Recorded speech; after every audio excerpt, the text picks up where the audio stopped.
जैसे ही उसने लॉन्ज का दरवाज़ा खोला, पानी से भरा हुआ बर्तन उसके सिर के ऊपर आकर गिरा। वो पूरी तरह से भीग गया था। थोड़ी ही देर में उसके कजन की मंगनी का फंक्शन शुरू होने वाला था और वो हवेली में अपनी बाकी कजन्स को लेने के लिए आया था। भीगने की वजह से उसका हुलिया पूरी तरह ख़राब हो चुका था। खूबसूरती से बनाया गया हेयर स्टाइल पानी की बाल्टी ने बर्बाद कर दिया था। महंगे कपड़े जो उसने कितने चाव से मंगनी के लिए ख़रीदे थे, अब सबका सत्यानाश हो चुका था। चमचमाते जूते पानी से भर चुके थे। गुस्से के मारे उसके माथे की रगें उभरने लगी थीं। मुट्ठियां कसकर जोर से बंद की थीं।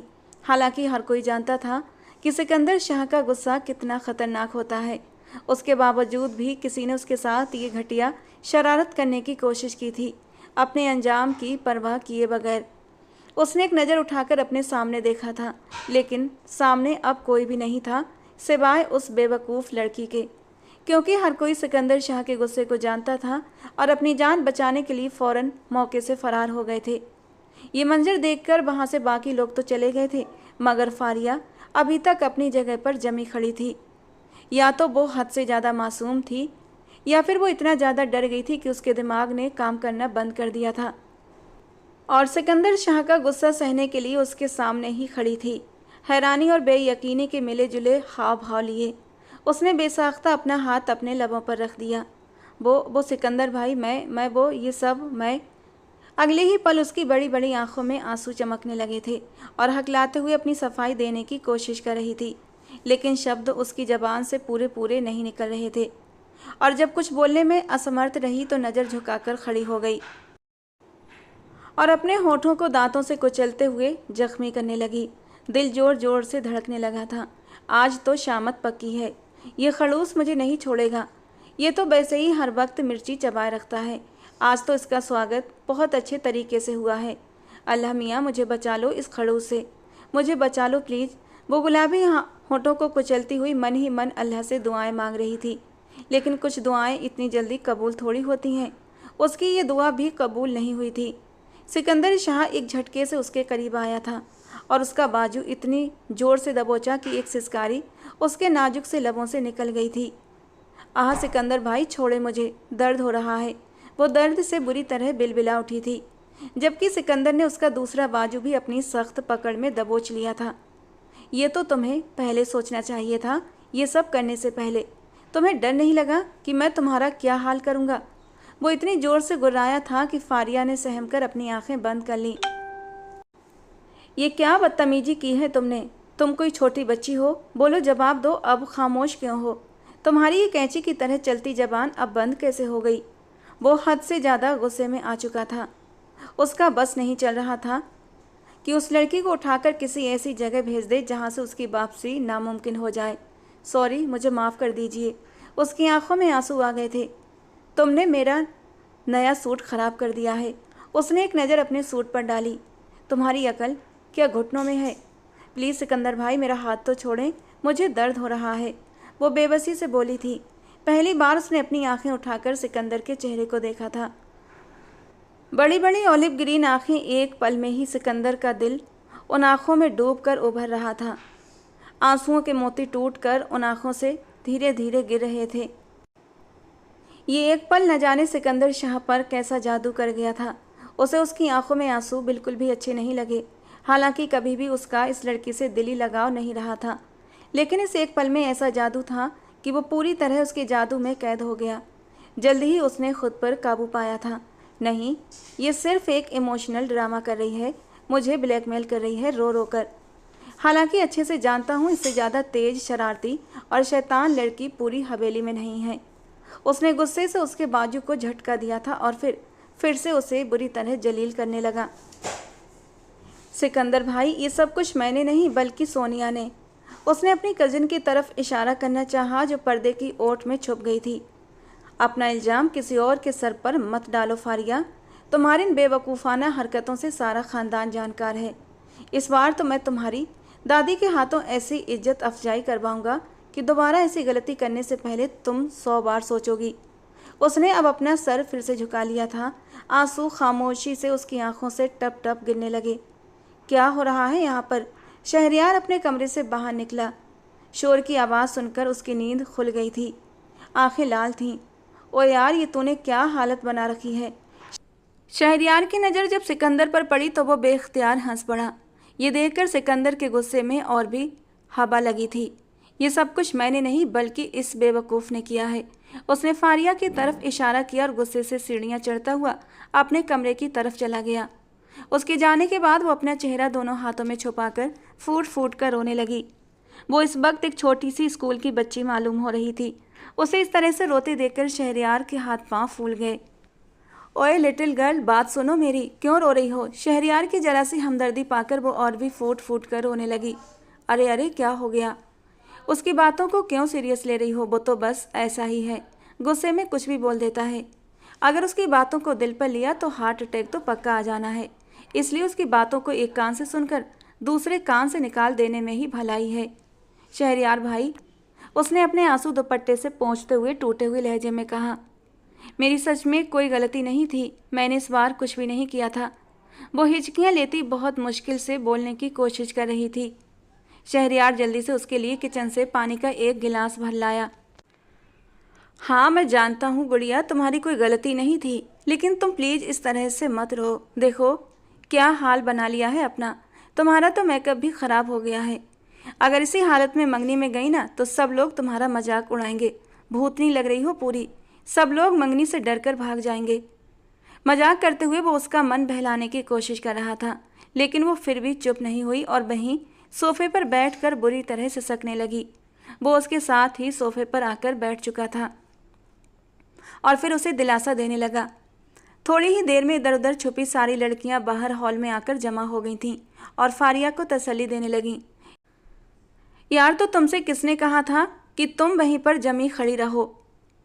तुम वहां से भाग भी तो सकती थी ना। निदा उल्टा फारिया को ही डांटने लगी और फारिया ने उसे घूर कर देखा था। अब इस तरह मत घूरो, गलती तुम्हारी भी है। जब हम भागे थे तो तुम्हें भी भागना चाहिए था। अब जब सिकंदर भाई के हत्थे लगी तो डांट तो खानी ही थी। निदा अपने पर्स से आईना निकालकर जल्दी जल्दी अपने मेकअप को आखिरी टच दे रही थी। जब सिकंदर दोबारा से अपने कमरे से बाहर निकला, पूरी तरह उसका हुलिया अब चेंज हो चुका था। पहले जो 3 पीस सूट पहना था, अब ब्लैक कलर की शर्ट और डार्क ब्लू जीन्स। शायद उसने गुस्से में ये कैजुअल कपड़े पहन लिए थे। एक नज़र फारिया ने उसकी ओर उठाकर देखा था और फौरन ही अपनी नज़रें वापस झुका लीं। अभी वो उस पर इतना गुस्सा करके गया था, इसके बावजूद भी फारिया को उसके लिए दुख हो रहा था। बेचारा कितने मन से तैयार हुआ था मंगनी में जाने के लिए, और इस सोनिया की बच्ची ने सब कुछ बर्बाद कर दिया था। और अब वो गुस्से में यूं ही घर के कपड़े पहनकर जा रहा था, लेकिन जो भी था वो इन कपड़ों में भी बेहद खूबसूरत लग रहा था। कलाई पर घड़ी पहनते हुए वो जल्दी जल्दी नीचे उतर रहा था और फिर उसने वहां मौजूद लड़कियों को हुक्म दिया कि वो जाकर गाड़ी में बैठें। फारिया की तरफ उसने नज़र उठाकर भी नहीं देखा था और ना ही उसे साथ चलने के लिए कहा था। फारिया की भी हिम्मत नहीं हुई थी कि वो उसके पीछे जाए। सिकंदर के पीछे पीछे बाकी लड़कियां निकलने लगी थीं। ओ यार, इसको भी लेकर जाओ, इसको यहाँ छोड़कर क्यों जा रहे हो। शहरयार ने सिकंदर को पीछे से आवाज़ लगाई तो वो दो टूक अंदाज में बोला, इस लड़की की अब यही सजा है कि आज यहीं पर रहेगी। चलो सोनिया, जल्दी से गाड़ी में चलकर बैठो। वो अपना गुस्सा बाकी सभी पर उतारता खुद भी गाड़ी की तरफ बढ़ गया। सोनिया ने एक नज़र फारिया पर डाली, जो शिकायत भरी नज़रों से उसी को देख रही थी। फिर वो सर झुकाती वहाँ से चली गई। आप जानते हैं कि मैं मंगनी पर जाने के लिए कितनी एक्साइटेड थी, उसने अपने बाल कानों के पीछे घुसेड़ते हुए मासूमियत से कहा। लेकिन सोनिया ने सब कुछ बर्बाद कर दिया है। ये हमेशा से ऐसे ही करती है, खुद गलती करती है और फिर सारा इल्ज़ाम मुझ पर डाल देती है। और शहरयार से बेहतर उस लड़की को कौन जान सकता था। सोनिया हद से ज़्यादा चालाक लड़की थी, जो हमेशा दूसरों के कंधे पर रखकर बंदूक चलाती थी। यूनिवर्सिटी में भी उसने बहुत से अफेयर्स चलाए हुए थे, जिसकी वजह से शहरयार को उससे नफरत होती थी। तो तुम्हें कौन कहता है कि तुम उससे दोस्ती करो और उसके साथ उठो बैठो। मैं खुद नहीं जाती हूँ, वो मुझे अपने साथ ज़बरदस्ती लेकर जाती है। उसने फिर से निगाहें झुकाते हुए कहा, कहीं ऐसा तो नहीं कि वो तुम्हारे सिकंदर भाई में दिलचस्पी ले रही हो। उसने मासूमियत से आंखें टिमटिमाते हुए कहा, आप सच कह रहे हैं? क्या वाकई ऐसा है? हाँ, ऐसा हो भी सकता है, क्योंकि जितना वो उसके पीछे घूमती है और जितना उसके इर्द गिर्द मर्दाती है, मुझे तो भाई यही कहानी लग रही है। और फारिया की आंखें किसी ख्याल के तहत चमकने लगी थीं। जल्दी से आंसू पोंछते हुए वो शहरयार की ओर घूमकर बैठी। चेहरा जो पहले उदास होने लगा था अब खुशी से खिल उठा था। अगर ऐसा हो जाता है तो बहुत मजा आएगा, क्योंकि सोनिया फिर पूरी जिंदगी सिकंदर भाई को इसी तरह से तंग करती रहेगी और उनकी जिंदगी को जहन्नुम बनाकर रख देगी। बहुत गुस्सा करते हैं ना, देखना सोनिया उन्हें तीर की तरह सीधा कर देगी। बहुत मजा आएगा उन्हें गुस्से में जलते भुनते देखकर। मुझे तो सच में बहुत खुशी होगी। उसने अपनी नाक सूं सूं करते हुए मासूमियत से कहा तो वो उसके अंदाज पर खिलखिलाकर हंस पड़ा। अच्छा, अभी फ़िलहाल तो तुम्हारे सिकंदर भाई तो तुम्हें यहीं पर छोड़कर चले गए हैं।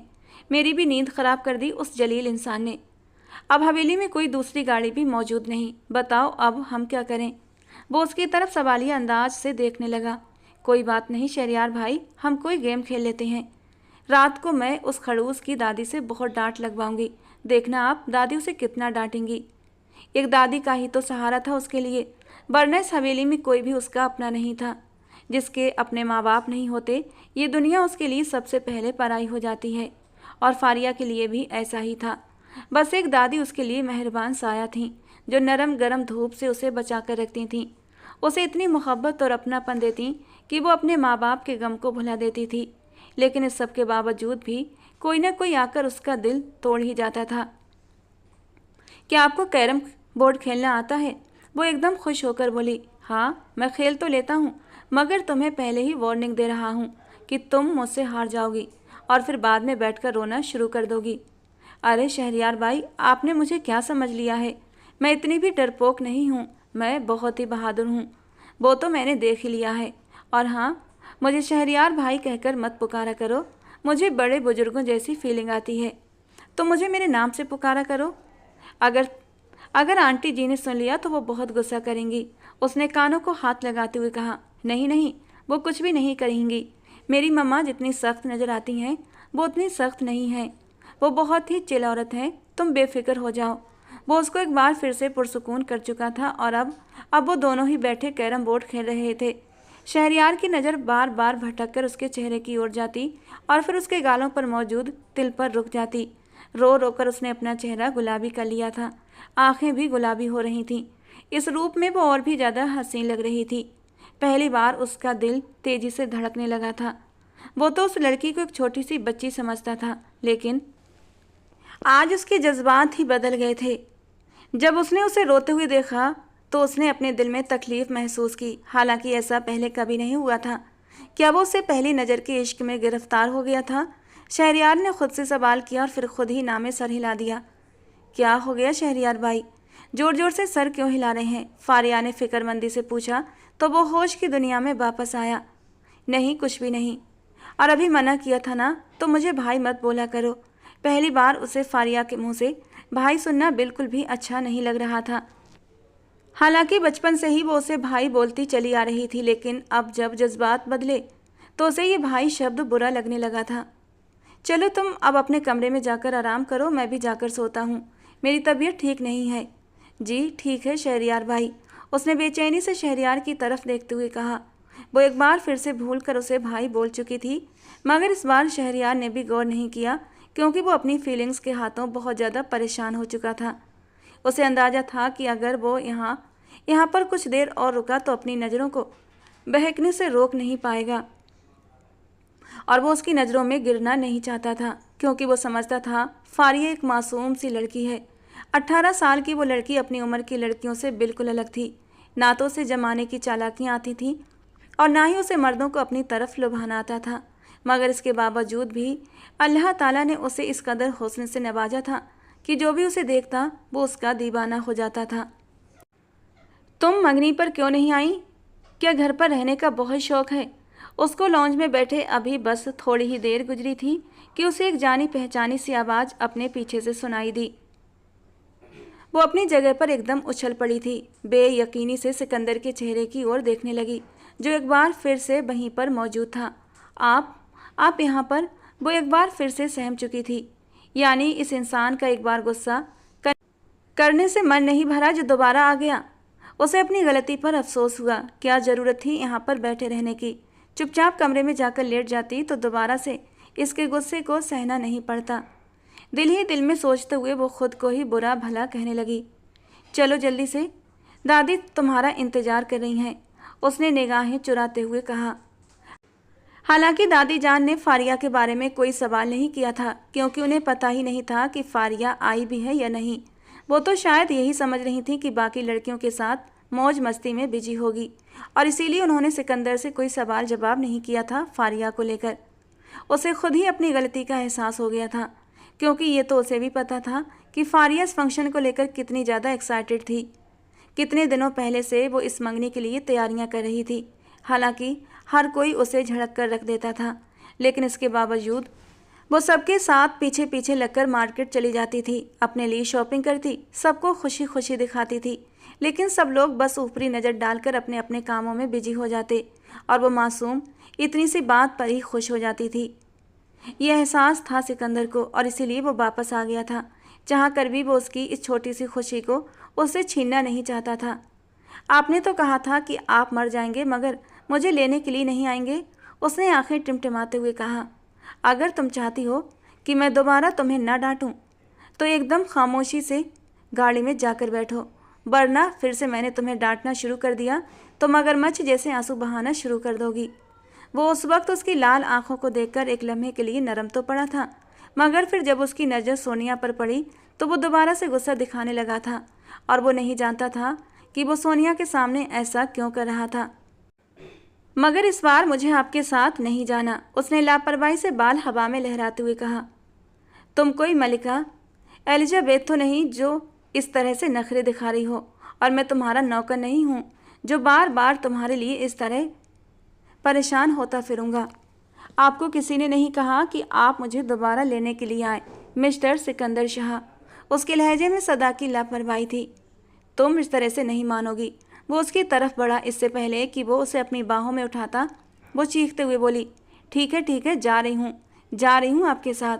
वो बहुत बुरी तरह से घबरा चुकी थी। गुड गर्ल, चलो अब जल्दी से इस चेहरे पर लीपा पोती कर लो, सच में चुड़ैल लग रही हो।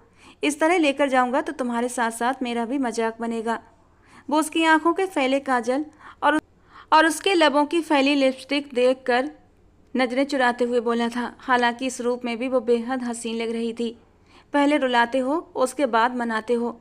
आप बिल्कुल भी अच्छे नहीं हो। और सिकंदर ने आंखें फाड़ कर उसे देखा था। ओह हेलो, मैं तुम्हें मना नहीं रहा, बल्कि तुम्हें लास्ट वार्निंग दे रहा हूँ। 10 मिनट में अगर तैयार होकर गाड़ी में नहीं बैठी तो मैं इस बार चला जाऊँगा और अब दोबारा नहीं आऊँगा, समझी तुम? अब जाओ जल्दी से। और फारिया मुंह बनाती हुई कमरे में चली गई थी।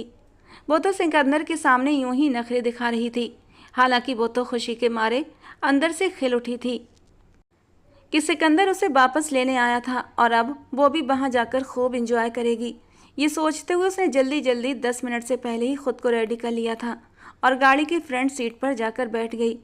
उसने चोर नज़रों से सिकंदर की ओर देखा। उसका चेहरा अब पहले से काफ़ी शांत था। अगर आप कहें तो क्या मैं आज गाड़ी चला सकती हूँ? परसों ही मैंने शहरयार से सीखी थी। प्लीज़ सिकंदर भाई, मुझे ये मौका बार बार नहीं मिलता। बस 10 मिनट ही गाड़ी चलाऊंगी, फिर आप ले लीजिएगा। उसने गाड़ी की चाबी की ओर बड़े ही उम्मीद भरे अंदाज में हाथ बढ़ाया था। उसकी आंखों में एक चमक थी, जैसे कोई बच्चा अपना पसंदीदा खिलौना मांग रहा हो। सिकंदर ने अपनी भौहें चढ़ाई और उसे देखा, जैसे उसकी मानसिक हालत पर शक हो गया हो। क्या तुम्हें सच में लगता है कि मैं तुम्हें गाड़ी चलाने दूंगा? उसका लहजा पूरी तरह गंभीर था। फारिया ने होठों को दांतों से दबाया और मासूमियत से बोली, प्लीज़ देखिए ना, अब तो मैंने थोड़ी बहुत सीख भी ली है, और वादा करती हूँ बिल्कुल ध्यान से चलाऊंगी। बस 10 मिनट। सिकंदर ने दोनों हाथ सीने पर बांधे और गहरी सांस लेते हुए बोला, तुम्हें तो ब्रेक और एक्सीलेटर के बारे में भी कुछ नहीं पता है, और कहती हो कि गाड़ी चलाओगी।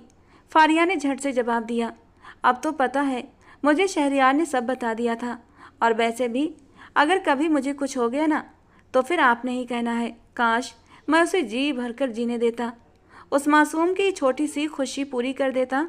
फारिया ने बड़े ही ड्रामाई अंदाज में कहा था, और सिकंदर ने उसे घूर कर देखा। अरे वाह, अब इमोशनल ड्रामा भी आ गया तुम में। तुम तो धीरे धीरे पूरी सीरियल बनती जा रही हो। हिंदी ड्रामों का कुछ ज़्यादा ही असर हो रहा है तुम्हारे छोटे से दिमाग पर। सीट बेल्ट बांधो और आराम से बैठो। कोई भी आदमी एक दिन में गाड़ी चलाना नहीं सीख सकता। मगर मैं सीख गई हूँ, वो आखिरी उम्मीद से सिकंदर को देखते हुए बोली। मुझे फ़िलहाल मरने का कोई शौक़ नहीं।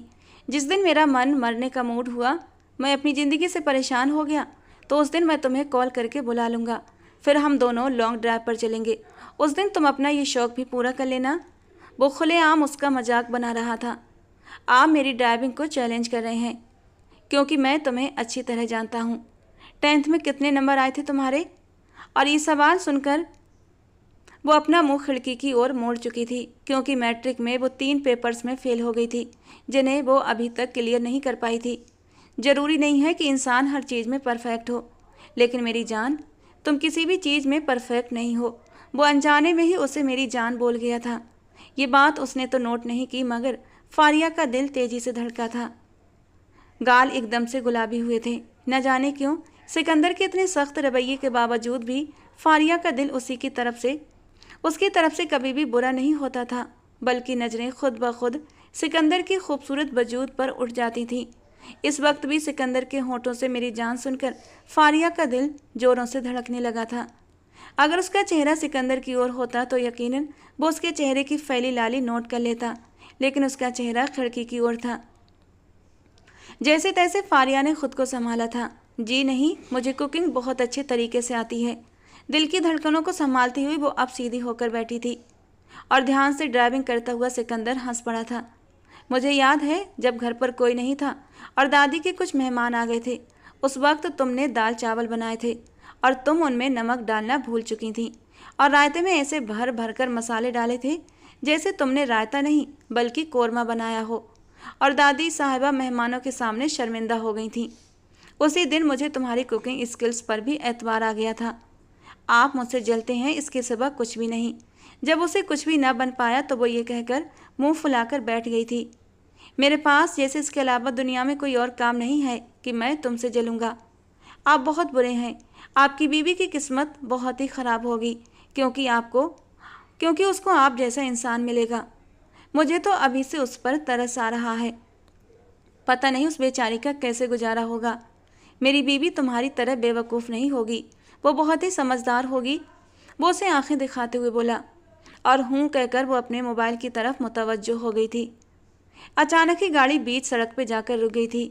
असल में उसने शादी हॉल में पहुंचने के लिए शॉर्टकट रास्ता इस्तेमाल करने का फैसला लिया था। उसका इरादा जल्द से जल्द वहां पहुंचने का था, क्योंकि उसके कजन्स का फंक्शन शुरू होने वाला था। वो फारिया को लेने कभी ना आता। जब वो उसे रोता हुआ छोड़कर चला गया था तो उसे बार बार उसका रोता हुआ चेहरा तो याद आ रहा था, लेकिन ये सोचकर गुस्सा भी आ रहा था कि उसने इस तरह की 3rd क्लास हरकत की थी, और अब उसकी यही सज़ा है कि वो घर बैठे और अकेली सड़ती रहे। और जब वो अपनी सारी कजिन्स को लेकर शादी हॉल में पहुंचा तो वहां अपने दोस्तों में मगन हो गया था। जब उसके कानों में किसी लड़की की आवाज़ पड़ी थी, उसने ध्यान से सुना तो वो कोई और नहीं बल्कि सोनिया थी, जो अपनी दोस्तों से कह रही थी, आज तो मैंने उस फारिया की बच्ची को अच्छे से सबक सिखा दिया। सारा किया धरा मेरा था और डांट उस फारिया को पड़ गई। सच में बहुत मज़ा आया। और ये सुनकर सिकंदर को बहुत गुस्सा आया था। हालांकि इतने सारे मेहमानों के बीच वो सोनिया से कुछ कह तो नहीं सकता था, लेकिन अब वो फारिया को लेने जा रहा था। उसे हॉल से निकलते हुए सोनिया ने देख लिया था और वो तुरंत उसके पीछे आई थी। सोनिया के पूछने पर सिकंदर ने बताया कि वो फारिया को लेने जा रहा है, वो घर पर अकेली है। जब वो उसे लेने के लिए आ रहा था तब सोनिया ने उसे मना भी किया, छोड़ो, उसे लेने के लिए मत जाओ, वरना यहाँ आकर वो फिर से कोई ना कोई तमाशा करेगी। उसे उस वक्त सोनिया पर बहुत गुस्सा आया, क्योंकि वो सोनिया को अपनी कज़न से होने वाली बातचीत सुन चुका था, और तभी उसे अंदाज़ा हुआ कि उस पर पानी गिराने वाली फारिया नहीं बल्कि सोनिया थी। वो सब कुछ उसे सामने लाकर खुद जाकर छुप गई थी। बेचारी फारिया पर इल्ज़ाम आ गया था।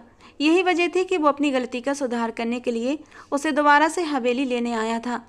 और फिर जब सोनिया ने उसे रुकने के लिए कहा तो उसे भी सख्त सुनाकर वहाँ से चला गया। ये क्या हो गया? गाड़ी इस तरह अचानक क्यों रुक गई? सिकंदर भाई, क्या हम यहाँ पर फंस गए हैं? अल्लाह जी, अब क्या होगा? ये इलाका तो बहुत ही ख़तरनाक है। अगर यहाँ पर चोर आ गए तो? वो एक ही सांस में ढेर सारे सवाल करने लगी। अगर तुम अपनी ज़ुबान बंद रखोगी तो कुछ भी नहीं होगा। खुदा का वास्ता है, थोड़ी देर के लिए खामोश हो जाओ। वो थोड़ा सा ऊंचा बोला तो वह सहम कर सीट के साथ लगकर बैठ गई। सिकंदर गाड़ी स्टार्ट करने की कोशिश करने लगा, लेकिन गाड़ी स्टार्ट नहीं हो रही थी। और तभी दूर से कहीं जानवरों के चीखने की आवाज़ आई थी और फारिया बुरी तरह से डर चुकी थी। सिकंदर भाई, यहाँ तो जानवर भी हैं, अगर वो हमें खींच कर ले गए तो हमें तो कच्चा ही खा जाएंगे। जी नहीं मैडम, हमें पका कर खाएंगे, क्योंकि अब ज़माना बदल गया है ना। जानवर भी बहुत ज़्यादा एडवांस हो गए हैं, अपने शिकार को पका कर खाते हैं, कच्चा नहीं खाते। अपना मुंह बंद नहीं रख सकती तुम थोड़ी देर के लिए?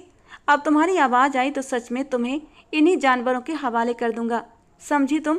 उस पर तंज करने के बाद वो उसे अच्छी भली डांट भी लगा चुका था। उसके इतने बुरी तरह डांटने पर फारिया डर के मारे दोबारा सिमट कर बैठ गई। हालांकि आंखों से आंसू गिरने लगे थे। सिकंदर ने एक नज़र रोती हुई फारिया को देखा। वो उसे डांट तो देता था, लेकिन बाद में उसे अफसोस भी होता था। लेकिन खैर, अभी ऐसा मौका नहीं था कि वो उसे चुप कराता, इसीलिए उसे इग्नोर करता हुआ वो दोबारा से गाड़ी स्टार्ट करने की कोशिश करने लगा। साथ ही साथ फारिया की तरफ एक नज़र उठाकर देख भी लेता था, जो चुपके चुपके रोते हुए अपने आंसू पोंछ रही थी। क्या तुम्हें डांट सुनने का कुछ ज़्यादा ही शौक है? वो उसकी आंखों में देखते हुए सवाल करने लगा, और फारिया ने जल्दी से अपने आंसू पोंछते हुए सर तेजी से ना में हिला दिया। खबरदार, खबरदार, जो तुमने एक भी आंसू बहाया, वरना मुझसे बुरा कोई नहीं होगा। जरा सी बात होती नहीं और मोहतरमा की आंखों में पहले ही आंसू चमकने लगते हैं। वो गाड़ी से नीचे उतर आया और गाड़ी का बोनट उठाकर चेक करने लगा, मगर सब कुछ ठीक था। अचानक ही उसकी नज़र पिछले टायर पर पड़ी, जो पंक्चर हो गया था। शिट यार, ये क्या हुआ? इस नई मुसीबत पर वो बुरी तरह परेशान हुआ था। आसपास का इलाका भी ऐसा था कि कहीं कोई मदद के लिए भी नहीं मिल सकता था। अब वो बुरी तरह पछताया कि शॉर्टकट के चक्कर में उसने अपने लिए खुद ही मुसीबत मोल ले ली थी। अगर अकेला होता तो कुछ भी करके यहाँ से निकल जाता, लेकिन फारिया के साथ वो पैदल कहाँ तक जाता? वो तो 2 कदम चलते ही थक जाती, इतनी नाजुक सी थी। हालांकि मेन रोड पर जाने के लिए भी काफ़ी दूर पैदल चलना पड़ता, ऊपर से जंगली इलाका था, और फारिया तो जानवर की एक चीख पर ही जानवर से ज़्यादा बुरी तरह चीखने लगी थी। वो बुरी तरह परेशान होते हुए मोबाइल निकालने लगा, मगर उसके मोबाइल की बैटरी भी लो थी। इससे पहले कि वो फारिया से मोबाइल मांगता, उसे ऐसा महसूस हुआ कि जैसे उसके पीछे कोई खड़ा है। पहली बार सिकंदर का दिल जोर से धड़का था। अनहोनी का एहसास उसे बुरी तरह होने लगा। हिम्मत करके उसने जरा सी गर्दन मोड़कर पीछे देखा तो वो कोई और नहीं बल्कि एक नकाबपोश इंसान था, जिसने हाथ में पिस्टल उठा रखी थी। और अब इस नई मुसीबत पर सिकंदर एक गहरा सांस लेकर रह गया था। एक के बाद एक मुसीबत उसके सर आती चली जा रही थी। किसी भी तरह की चालाकी करने की कोशिश नहीं करना। नकाबपोश आदमी चिल्लाते हुए बोला था, तुम्हारे पास जो कुछ भी है जल्दी से बाहर निकालो। और उसके साथ ही उसे अगला हुक्म सुना दिया था, ठीक है, मैं निकालने के लिए तैयार हूँ। ये कहकर वो अपने हाथ में पहने घड़ी निकालने लगा। उसे आइडिया हो गया था ये कोई छोटे मोटे चोर हैं, सामान लेकर यहाँ से चले जाएंगे। फारिया के रहते वो इन लोगों से झगड़ा मोल लेना नहीं चाहता था, वरना उन्हें एक झटके में धूल चटा सकता था। वो गिनती में 4 थे। एक ने उसके ऊपर पिस्टल तानी हुई थी तो 2 इधर उधर खड़े आसपास नज़र रखे हुए थे, जबकि चौथे आदमी को वो पिस्तौल वाला आदमी कह चुका था कि जाकर गाड़ी में चेक कर, कुछ ना कुछ गाड़ी में भी मिल जाएगा। उसकी बात सुनकर वो चौथा आदमी गाड़ी की ओर बढ़ा था। दरवाज़ा खोलकर अंदर झांका ही था कि वापस बाहर आया, बॉस, यहाँ तो एक बहुत ही हसीन लड़की बैठी हुई है, यानी हमारी रात का भी बंदोबस्त हो गया है। उसके दोस्त ने गाड़ी में बैठी हुई फारिया को ललचाई नज़रों से देखते हुए खबासत भरे अंदाज में कहा, जबकि फारिया अपने आप में सिमट गई थी। डर के मारे उसका दिल जोरों से धड़कने लगा था। पसीने की बूंदें उसके चेहरे पर झलकने लगीं। खबरदार, जो तुमने उस लड़की को हाथ भी लगाया तो तुम लोग जो भी मांग रहे हो वो मैं देने के लिए तैयार हूँ। लड़की से दूर रहना, वरना मैं तुम्हें अपना वो रूप दिखाऊंगा जो मैं तुम्हें दिखाना नहीं चाहता। उस आदमी के मुंह से फारिया के लिए गलत शब्द सुनकर सिकंदर का पारा गुस्से से हाई हो चुका था। जो भी था वो उसकी इज्जत थी और उसकी जिम्मेदारी भी। उसका फ़र्ज बनता था कि वो इस लड़की को बखैरो आफियत उसकी मंजिल तक पहुंचाए। अरे शेरा, इतना गुस्सा क्यों हो रहा है? जितनी वो तेरी सगी उतनी हमारी भी है। हम उसे कोई तकलीफ नहीं पहुंचाएंगे। ऐसी खूबसूरत लड़की को तो फूलों की तरह छुआ जाता है। अब वो पिस्तौल वाला आदमी जरा सा गाड़ी में जाते हुए शैतानी हंसी हंसा था। फिर सिकंदर के बेहद करीब आता हुआ शैतानियत से बोला, चल मैं तुझे छोड़ देता हूँ, तुझसे कुछ भी नहीं मांगता, बल्कि तुझ पर एक और एहसान करता हूँ, तुझे जख्मी भी नहीं करूँगा, तुझे जिंदा छोड़ दूँगा। बस उस लड़की को हमारे हवाले कर दे और खामोशी से यहाँ से दफ़ा हो जा। और हाँ, हीरोगिरी दिखाने की ज़रूरत नहीं है। ये शब्द सुनकर फारिया बुरी तरह सहम गई। सिकंदर के लिए वो कौन सी अपनी थी? न कोई उसकी रिश्तेदार थी, न कोई वो उससे इश्क करता था जो उसके लिए अपनी जान को ख़तरे में डालता। फारिया को अपनी जान और इज्जत दोनों ही ख़तरे में महसूस हुए थे, और अपने आप को बचाने के लिए अब मुझे ही खुद कुछ करना पड़ेगा। उसने जल्दी से अपना छोटा सा दिमाग चलाना शुरू कर दिया, क्योंकि उसे सिकंदर पर बिल्कुल भी भरोसा नहीं था। जिस तरह सिकंदर उस पर हर वक्त चीखता चिल्लाता था और गुस्सा करता था, फारिया को यही लगा अब उसे जान छुड़ाकर वो यहाँ से चला जाएगा। ये ख्याल आते ही उसने बिना देर किए गाड़ी से निकलकर भागना शुरू कर दिया। अरे पकड़, लड़की भाग रही है। नकाबपोश आदमी ने अपने आदमी का ध्यान उसकी तरफ किया तो सिकंदर ने मौका पाते ही एक जोरदार मुक्का उसकी नाक पर मारा था। पिस्टल उसके हाथ से छूटकर ज़मीन पर गिर चुकी थी और वो दर्द से कराहने लगा। अपने साथी की हालत देखकर दूसरे आदमी भी सिकंदर की ओर झपटे, मगर थोड़ी ही देर में सिकंदर उन सब की हालत ख़राब कर चुका था। उसकी मजबूत लंबी चौड़ी कद काठी के आगे वो चारों 2 मिनट भी टिक नहीं पाए थे।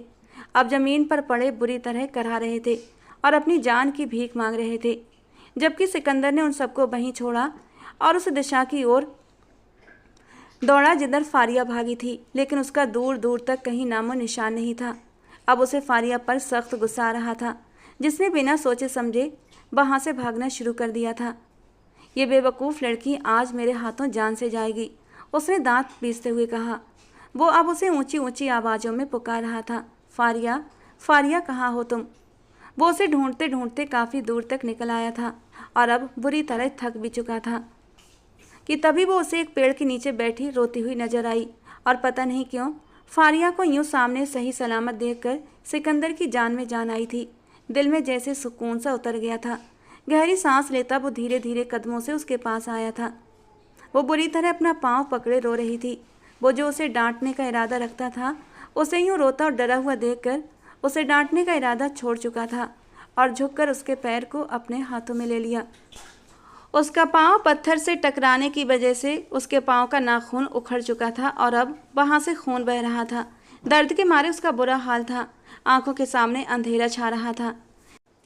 मोबाइल की टॉर्च उसके पाँव की तरफ लगाई तो अपनी जगह पर ठिठक कर रुक गया। खून काफ़ी ज़्यादा बह चुका था और पूरा नाखून उखड़ गया था, बस जरा सा रह गया था। उसकी तकलीफ़ का सोचकर सिकंदर को भी तकलीफ़ हुई थी। ये क्या कर लिया तुमने? तुम्हें वहाँ से भागने की क्या ज़रूरत थी? तुम्हें क्या लगता था कि मैं तुम्हें उनके हवाले कर दूंगा? बेवकूफ़ लड़की, हमेशा ही जल्दबाजी में आकर अपना नुकसान करती हो। उसने उसका हाथ पकड़कर उठाना चाहा, मगर वो दोबारा से ही ज़मीन पर गिर गई। मुझसे चला नहीं जा रहा, बहुत दर्द हो रहा है, उसने कांपती हुई आवाज़ में कहा। अगर जरा सी अकल से काम ले लेती तो अभी ये तकलीफ़ न उठानी पड़ती, मगर तुम्हें कौन समझाए? तुम्हारा तो अपना ही दिमाग है जहाँ पर मेरी कोई भी बात असर नहीं करती। वो उसे बाजुओं में उठाने ही लगा था कि वो बुरी तरह से घबरा गई। ये आप क्या कर रहे हैं? रोमांस करने के लिए नहीं, इलाज करवाने के लिए लेकर जा रहा हूँ, वो कटावदार लहजे में बोला तो वो शर्म से पानी पानी हो गई। उसकी पलकें भी झुक गई थीं। बेवकूफ़ लड़की, जब देखो काम ख़राब करती हो, वो दोबारा से बोला था और उसे अपने दोनों बाजुओं में उठा लिया। फारिया ने उसकी शर्ट को अपनी मुट्ठी से जकड़ लिया था। मैं बेवकूफ़ नहीं हूँ, अगर मेरी जगह आप होते तो आप भी ऐसा ही करते। नहीं मैडम जी, मैं ऐसा नहीं करता, बल्कि अपने घर के मर्द पर यकीन रखता। भले तुम हमारे ख़ानदान का खून नहीं हो, लेकिन फिर भी दादी ने तुम्हारी जिम्मेदारी हम सबके ऊपर डाली है। खुदा न करे अगर तुम्हें कुछ होता है तो दादी के सामने मुझे जाकर जवाब देना पड़ेगा। और तुम्हें क्या लगा कि मैं इतना बेगैरत हूँ कि अपनी जान बचाने के लिए तुम्हें उन लालची दरिंदों के हवाले कर दूंगा? उसे न जाने क्यों फारिया पर बहुत गुस्सा आ रहा था। मुझे माफ़ कर दें, मैं बहुत ज़्यादा डर गई थी। अब की बार वो कुछ भी नहीं बोला। वो उसे सीधा मेन रोड तक अपनी गोद में उठाकर लाया था और फिर वहाँ से टैक्सी लेकर उसे अस्पताल ले जाने की बजाय घर ले आया। उसने घर में ही उसकी मरहम पट्टी की थी और उसकी मरहम पट्टी करने के दौरान ही उसने उसका बचा हुआ नाखून भी एक झटके से उखाड़ दिया था। फारिया की एक चीख निकली थी जो सिकंदर के कान के पर्दे फाड़ने के लिए काफ़ी थी। लेकिन सिकंदर ने अपने कानों पर हाथ रखकर खुद के कानों को सुरक्षित रखा था। आप पागल हो गए हैं? पूरा नाखून उखाड़ कर फेंक दिया। तो और क्या करता? इसको तो वैसे ही उखड़ना था, क्योंकि अब इसकी जगह तुम्हारा नया नाखून आ जाएगा। इसे लिए घूमती तो और भी ज़्यादा दर्द होता, समझी? वो अब उसके जख्म को साफ करते हुए वहाँ पर मरहम लगा रहा था और दर्द के मारे फारिया की जान निकल रही थी। पेन किलर देकर वो अब उसे आराम से बेड पर लिटा चुका था। अगर घरवाले इस बारे में पूछें तो कह देना कि ठोकर लगने की वजह से ये सब हुआ है। खबरदार जो तुमने इस पूरे हादसे के बारे में बताया। क्या मैं दादी को बता सकती हूँ? क्योंकि मैं दादी से कुछ भी नहीं छुपाती, वो मासूमियत से बोली थी। किसी को भी कुछ नहीं बताना। समझ आ रही है ना तुम्हें मेरी बात? अगर मैंने दादी के मुंह से ये जिक्र सुन लिया तो मुझसे बुरा कोई भी नहीं होगा। आपसे बुरा वैसे भी कोई नहीं है। वो बुरा सा मुंह बनाते हुए धीरे से बड़बड़ाई थी। मेरे कान हैं, मैं बहरा नहीं हूँ। फारिया को लगा था कि वो आहिस्ता से बोली है, मगर वो ऊंची आवाज़ में बोल गई थी। उसने शर्मिंदगी के मारे जुबान अपने दांतों में दबा ली। बेवकूफ़ लड़की। वो दोबारा से उसे बेवकूफ़ कहकर कमरे से बाहर निकल चुका था। इन्होंने तो मेरा नाम ही बेवकूफ़ रख दिया है। खुद तो जैसे बहुत ही समझदार हैं। फारिया रिजल्ट के बाद पढ़ाई को खैराबाद कह चुकी थी। उसने दादी को भी साफ कह दिया था कि अब वो आगे नहीं पढ़ेगी, क्योंकि उसका पढ़ाई में मन ही नहीं लगता है।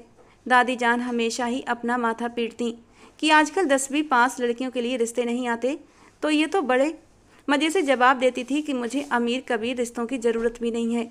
मेरा बाप मेरे लिए इतनी दौलत छोड़ कर गया है कि अगर मैं सारी ज़िंदगी आराम से बैठकर भी खाऊं तब भी ख़त्म नहीं होगी। और इसके अलावा मेरी मम्मा के जेवरात भी पड़े हुए हैं। ये जो तुम्हारी आंखें हमेशा उल्लू की तरह गलत जगह पर टिमटिमाती रहती हैं ना, किसी दिन मैं इन आँखों को ही निकाल लूँगी। शाहिदा तो मर गई, लेकिन अपनी ये अफलातून पोती मेरे सर मड़ गई है। कान खोल कर सुन लो फारिया, अगर मेरी बात नहीं मानोगी तो मुझे मजबूरन तुम्हें तुम्हारे घर भेजना पड़ेगा। रहती रहना अपने सौतेले बाप के साथ। दादी जान उसे धमकी देती थी और वो जवाब में बुरा सा मुंह बनाकर साइड पर हो जाती। सुरैया बेगम अफसोस से उस लड़की को देखकर रह जाती। जिस वक्त शाहिदा बेगम ने फारिया का नन्हा सा हाथ सुरैया बेगम के हाथ में थमाया था, तब फारिया सिर्फ 6 साल की थी, मासूम, नाजुक और माँ बाप के प्यार से महरूम। इस हवेली में उसका आना किसी को भी रास नहीं आया था। किसी की आंख को फारिया का वजूद नहीं भाया। हालांकि फारिया एक रईस ख़ानदान की बेटी थी, लेकिन उसके अब्बा के इंतकाल के बाद उसकी माँ ने दूसरी शादी कर ली थी। फारिया अपनी दादी के साथ रहने लगी और जब दादी का आखिरी वक्त आया तो उन्होंने अपनी बचपन की सहेली सुरैया बेगम को अपने पास बुलाया था और नम आँखों से फारिया का हाथ उसके हाथ पर रखते हुए कहा, मेरी फारिया अब तुम्हारी अमानत है सुरैया, इसे कभी अकेला मत छोड़ना। अगर हो सके तो इसे अपनी बहू बना लेना। सुरैया बेगम ने कांपते लबों से वादा किया था, शाहिदा, जब तक मेरी सांस चलेगी ये बच्ची मेरी जिम्मेदारी रहेगी। लेकिन इस वादे की कीमत उन्होंने खुद अपनी ही हवेली में चुकाई। सुरैया बेगम की बड़ी बहू अफसाना बेगम और छोटी बहू हाजरा बेगम दोनों ही फारिया से खार खाती थीं। वजह थी फारिया की बेहिसाब खूबसूरती। उसका रंग चांदनी जैसा था, नाक नक्श जैसे खुदा ने फुर्सत में बनाए हों, जबकि उनकी अपनी बेटियां बिल्कुल साधारण थीं।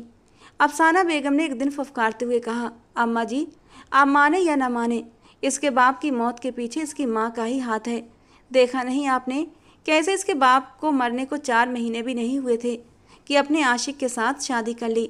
आपने बहुत गलत किया है, ऐसी बदकिरदार औरत की बेटी को अपने घर रख लिया। हमारी भी बेटियां हैं, कल को सब जवान होंगी। अगर इस लड़की ने अपने हुस्न का जादू हमारे बेटों पर चला दिया तो तब क्या करेंगे हम?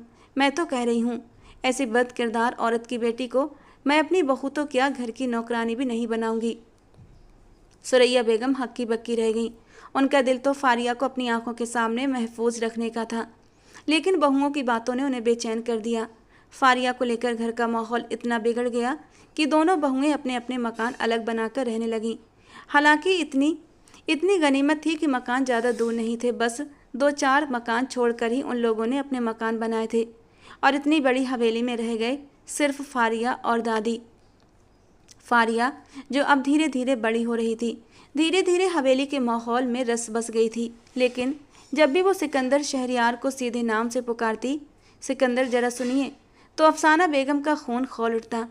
क्या इतने बड़े लड़के का नाम लेती हो तुम? भाई कहो उसे। बचपन से ही सिकंदर और शहरयार को उसके मुंह से भाई सुनने की आदत डाली थी और आज तक वही आदत जारी रखी हुई थी। कभी कभी फारिया अपनी माँ से मिलने चली जाती थी, लेकिन उसका दिल तो सुरैया बेगम के पास ही लगता था, क्योंकि सुरैया बेगम से उसे अपनी दादी की खुशबू महसूस होती थी। और उस एक वादे की गूंज आज भी सुरैया बेगम को रातों को सोने नहीं देती थी। फारिया का ये लापरवाह सा अंदाज सुरैया बेगम को बेचैन कर देता। सुरैया बेगम को समझ नहीं आता था कि वो उसे कैसे समझाए, उसे कैसे बताएं कि इस तरह से घर नहीं बसाए जाते। अब तो फारिया 18 साल की हो चुकी थी, मगर अभी भी वैसी ही बेवकूफ़ और नादान थी, हद से ज़्यादा मासूम, हर किसी की बातों में आने वाली और हर किसी को अपना मान लेती थी। हमेशा ही नुकसान उठाती, मगर इसके बावजूद सबक हासिल नहीं करती थी। सुरैया बेगम हर वक्त ही उसके लिए परेशान रहती कि न जाने इसका क्या होगा, आजकल के दौर में उसका ऐसे कैसे गुजारा होगा। और आजकल तो उन पर उनकी बीमारी का भी खुलासा हुआ था। उनके पास बहुत कम दिन बाकी रह गए थे और वो चाहती थी कि इस दौरान वो फारिया का किसी अच्छे से घर में निकाह कर दें। लेकिन जब उन्हें शाहिदा से किया गया वादा याद आता तो उन्हें सिकंदर से बेहतर और कोई रिश्ता नहीं लगता था, क्योंकि वो अपने माँ बाप का इकलौता बेटा था। फारिया से उम्र में लगभग 8 साल बड़ा था, मगर सुरैया बेगम जानती थी कि सिकंदर इस नादान लड़की को संभाल लेगा। सिकंदर को अपनी दादी के घर से हर वक्त उनके चीखने चिल्लाने की आवाज़ें सुनाई देती रहती थीं। वो हर वक्त ही फारिया पर गुस्सा करती थी। ये देखकर सिकंदर को चिढ़ होती थी कि आखिर वो कैसी लड़की है, वो क्यों नहीं दादी का कहना मानती। और यही बात जब वो अपनी माँ से कहता तो वो लापरवाही से कहती, छोड़ो भाई, हमें क्या, करने दो जो करती है। शुक्र है कि हमने उस नादान लड़की की जिम्मेदारी नहीं उठाई थी, वरना न जाने वो हमें कितना जलील करवाती। सिकंदर भी चुप हो जाता। सिकंदर के चाचा के बेटे की शादी थी और इसी शादी के लिए सारे कजिन बड़ी हवेली में आकर इकट्ठा हुए थे। वो भी बहुत जोश में वहाँ गई थी, मगर अपनी बेवकूफ़ी की वजह से वो दोबारा से सिकंदर की नज़रों के सामने आ गई थी। रात का वक्त था, वो अपने कमरे में लेटी थी जब दरवाज़ा खुला और सुरैया बेगम कमरे के अंदर दाखिल हुई। बेटा, तुम जाग रही हो? उन्होंने प्यार से सवाल किया। जी दादी जान, मैं जाग रही हूँ। वो उठी, लेकिन दर्द से कराहने लगी। ये क्या हुआ? उन्होंने जब उसके पाँव पर बंधी हुई पट्टी देखी तो सवाल किए बिना न रह सकी। फिर सिकंदर ने उसे जो कहानी बताई थी वो फारिया ने दादी जान को सुना दी। मैंने तुम्हें कितनी बार समझाया है कि देख संभल कर चला करो। उसे डांटने के बाद वो एक बार फिर से अपनी बात पर वापस आई थी। फारिया, मैं चाह रही हूँ कि सिकंदर से तुम्हारा निकाह करवा दूँ। तुम्हारे इस बारे में क्या ख्याल है? वो समझदार है, मैच्योर है, तुम्हें बहुत खुश रखेगा। और ये सुनकर तो फारिया का दिमाग लट्टू की तरह गोल गोल घूमने लगा था। उसे अपने कानों पर यकीन नहीं आ रहा था। दादी जान, ये आप क्या कह रही हैं? मैंने कोई गलत बात तो नहीं की, दादी ने मुंह बनाकर कहा।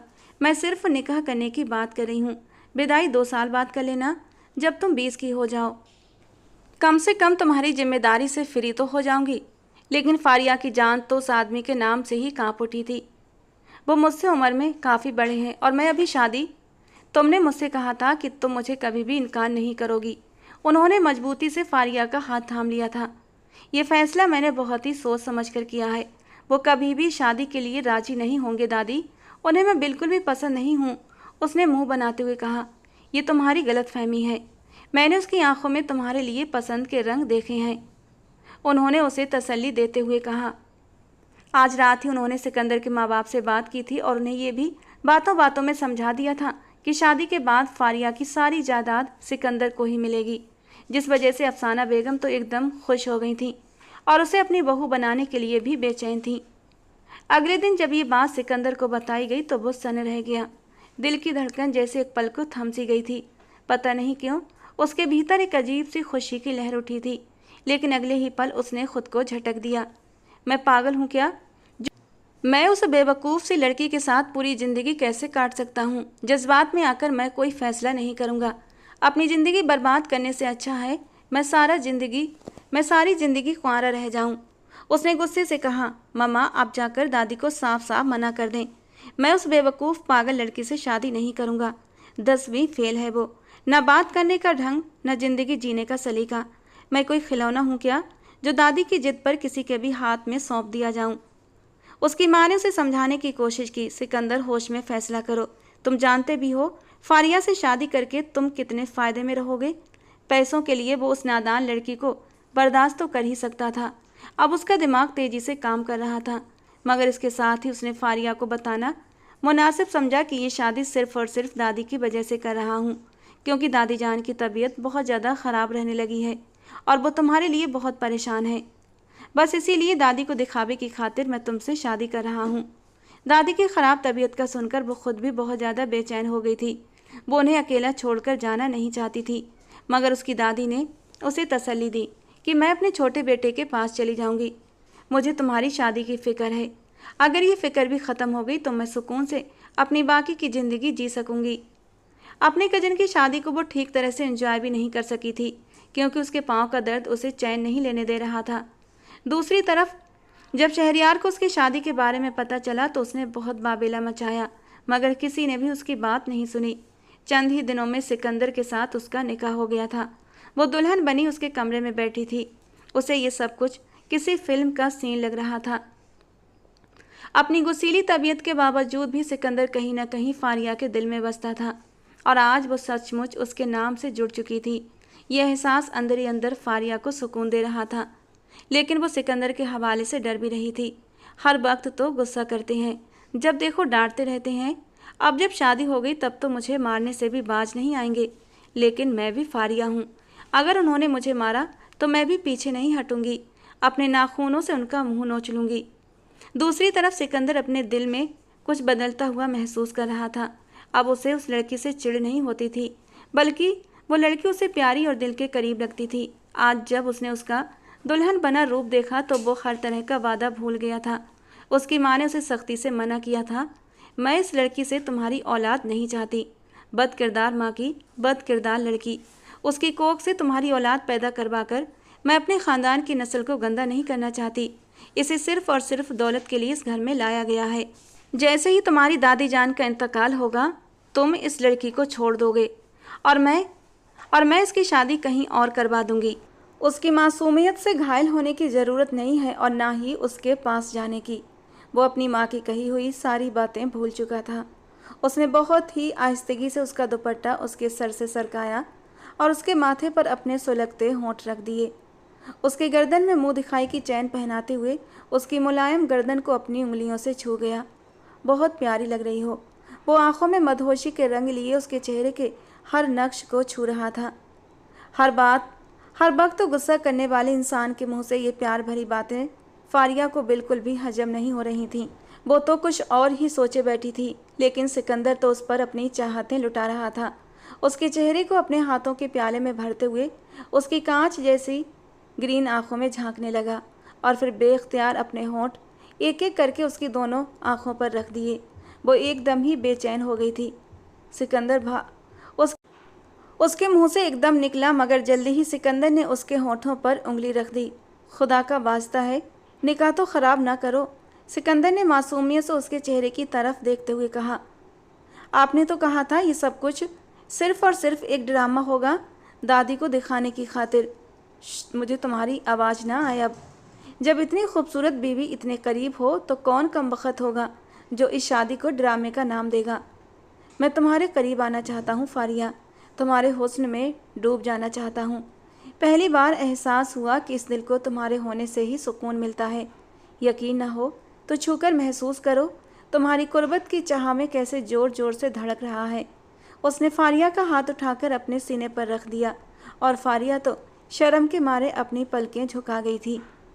धीरे धीरे वो उसकी भारी ज्वेलरी उतारने लगा था और जब हाथ ब्लाउज की डोरियों पर गए तो फारिया एकदम से सिमट गई। ये मैं खुद उतार लूँगी। और उसकी इस हालत पर सिकंदर ज़ोर से हंस पड़ा था। क्या फ़र्क पड़ता है, ओपन तो तुम्हें आज की रात हो ही जाना है, सब कुछ मेरे सामने खुलकर आ जाना है। वो एक आँख दबाते हुए बोला और एक झटके से डोरियों को खोल दिया और फारिया ब्लाउज के सरकते ही शर्माकर उसके चौड़े सीने में समा गई। उसे अपनी बाहों में भर लिया था उसने और फिर हाथ पीछे ले जाते हुए उसके हुक भी खोल गया। अब उसकी उंगलियां फारिया के नाजुक वजूद पर फिसलने लगीं। धीरे से उसने फारिया को तकिए पर लिटाया।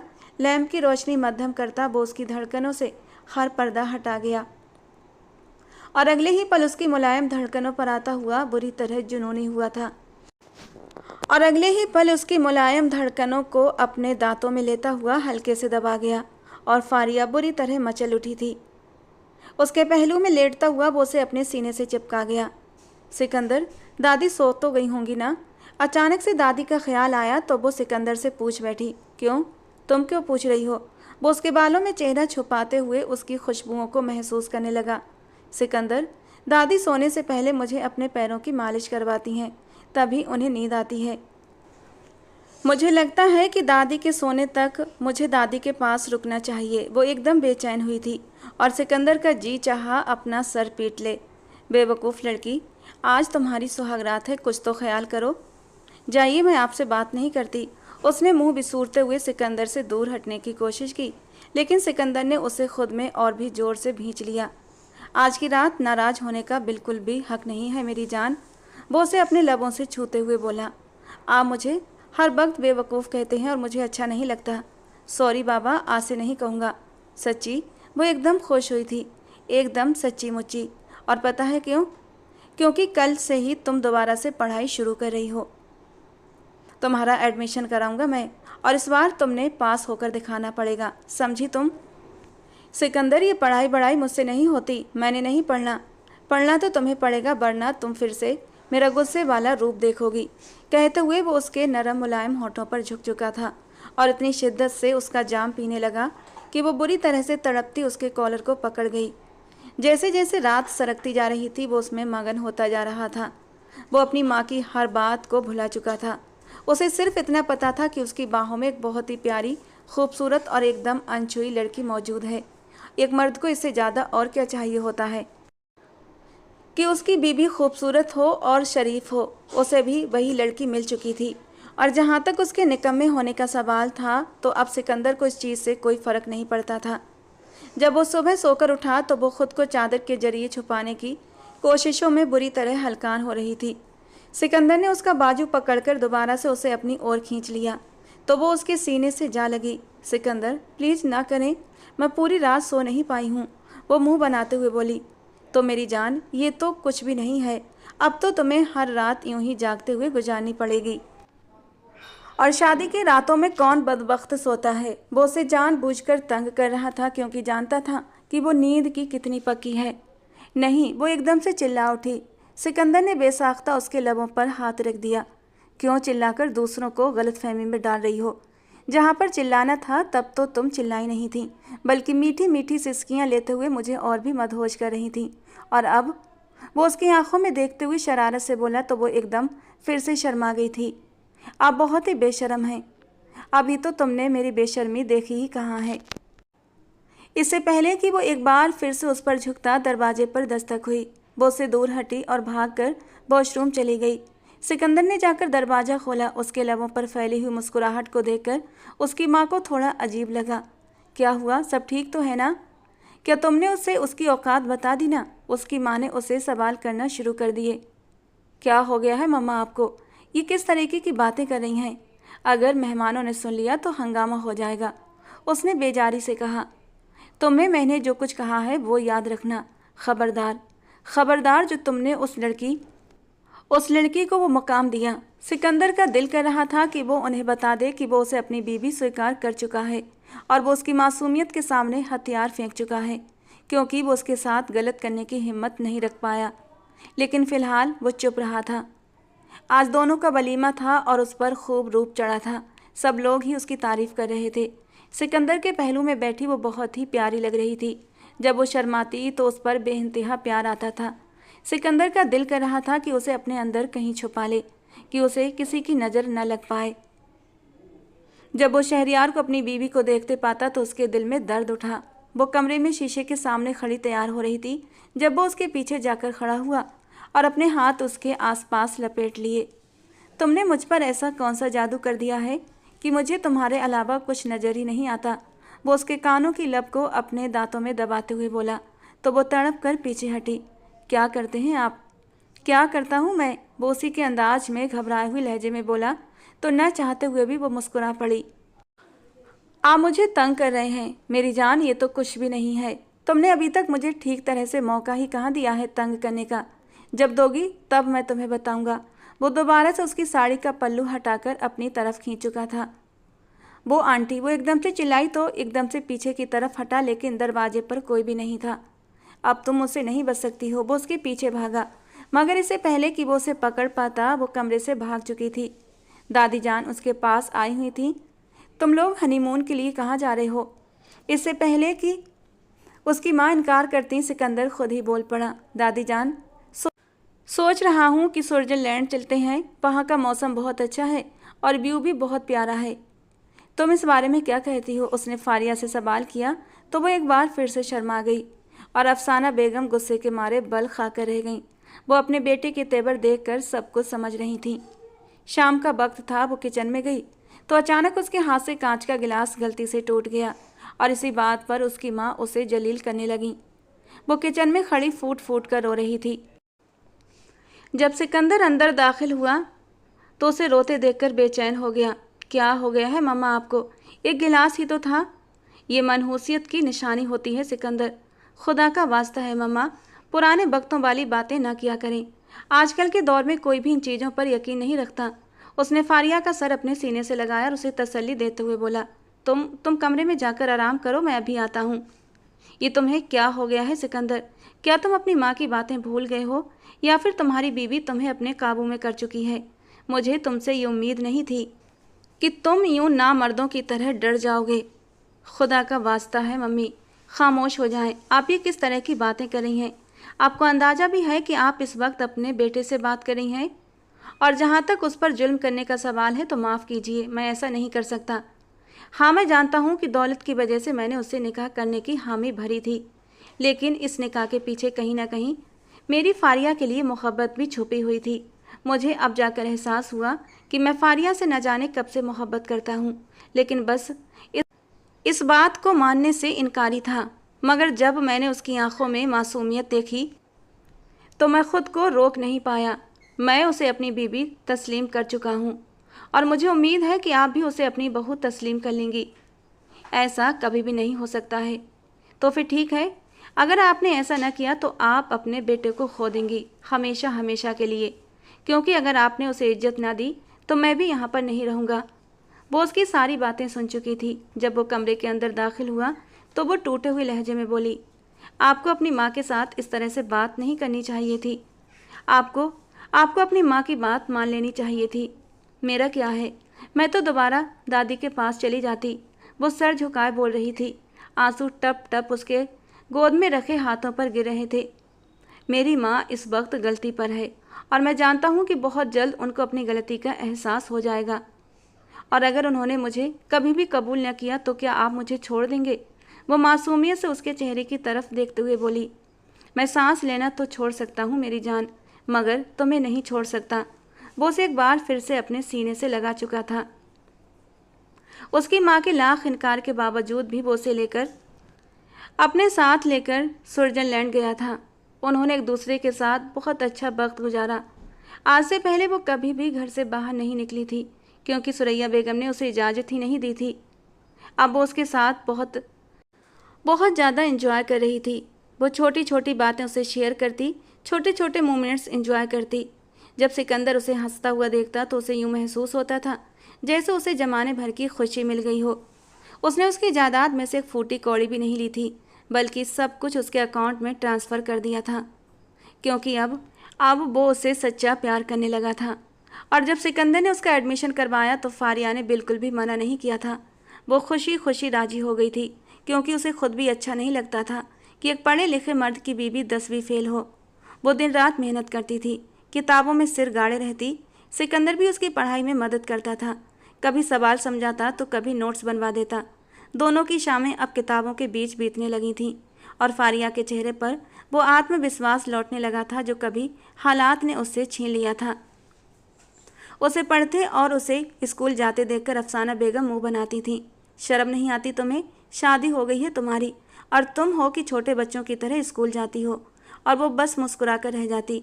उसे तंग करने, उसकी पढ़ाई में खलल डालने के इरादे से अफसाना बेगम अब उस पर बच्चों का प्रेशर डालने लगी थी।